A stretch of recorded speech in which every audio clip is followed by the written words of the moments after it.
Pag ganito ba naman kasarap at ka-overload sa chocolate? Jack, naubos agad ito. Tingnan nyo naman kung gaano kasarap yan at kalambot. Umpisahan na nga natin agad dito sa ating 1/4 cup ng tubig. Kung may gatas kayo, gatas na lang po ang ilagay nyo.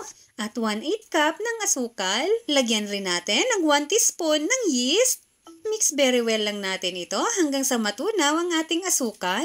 Once tunaw na ang asukal, ilagay na natin ang 1 tablespoon ng margarine, 1 cup ng all-purpose flour, half teaspoon ng baking powder, at half teaspoon ng bread improver. Pero kung wala kayong bread improver, wag na lang po lagyan. Optional lang po ito.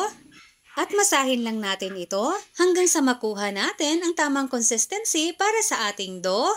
Pag ganito na ang consistency ng ating dough, makinis na, pwede na po ito. Magpahid lang tayo ng konting margarine dito sa ating mixing bowl. Takpan lang natin ito ng cling wrap at i-rest lang natin ito ng 1 hour. After 1 hour, nag-double na ang size ng ating dough. I-punch lang natin para ma-release ang air bubbles. I-flatten lang nating mabuti itong ating dough gamit ang rolling pin. Kung wala kayong rolling pin, pwede kayo gumamit ng baso. Madali lang naman ito i-flatten kasi malambot na ang ating dough. Meron tayo ditong melted chocolate. Hinaluan ko lang yan ng konting evaporated milk.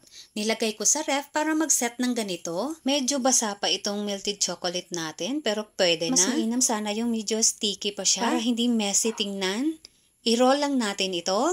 Ayan, matapos natin ito i-roll, i-sealed lang natin ang bawat dulo. At ganito lang ang gagawin natin. Hatiin lang natin ito sa gitna.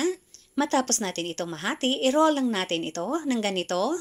Madali lang naman ito i-roll pero medyo basa lang talaga ang chocolate natin. Ayan, at ilipat lang natin ito dito sa ating lalagyan. Nagpahid lang ako dyan ng margarine. Overload talaga ito sa chocolate. I-rest lang natin ito ng 30 minutes.